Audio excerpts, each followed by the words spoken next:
आहे की नागरिकांचा उत्साह हे नंदनवनचे लोक नाही तर हे इथले स्थानिक लोक आहेत जे आमच्या बरोबर आहेत आणि नागरिकांना एवढंच आव्हान करते की आता पक्षाकडे नाही व्यक्तिमत्वाकडे बघा, जे काम करतात, जे तुमच्यासोबत संपर्क साधतात त्यांना निवडून द्या।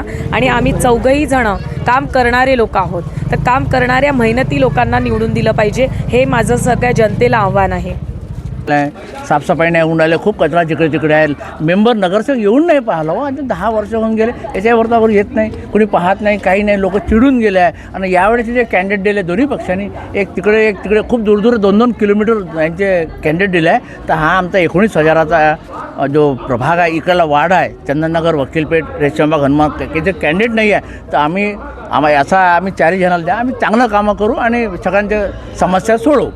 नागरिकांना मी एवढीच विनंती करेल की काम करणाऱ्या लोकांना निवडून द्या, कारण की आता तुम्ही बघू शकता 9 वर्षापासून एकही नगरसेवक जे निवडून आलेले आहेत, मग ते भाजप असो की काँग्रेस असो किंवा इतर पक्षातले कोणतेही लोक असो, ते लोकांनी कधीच जनसंपर्क साधला नाही, लोकांशी संवाद साधला नाही, लोकांच्या समस्या जाणून घेतल्या नाही। फक्त त्यांनी आपलं उमेदवारी जी आहे ती फक्त मागितलेली आहे, पण बिनकामाचे लोक आहेत, काम करणाऱ्या लोकांना निवडून दिलं पाहिजे, एवढंच मी लोकांना विनंती करते।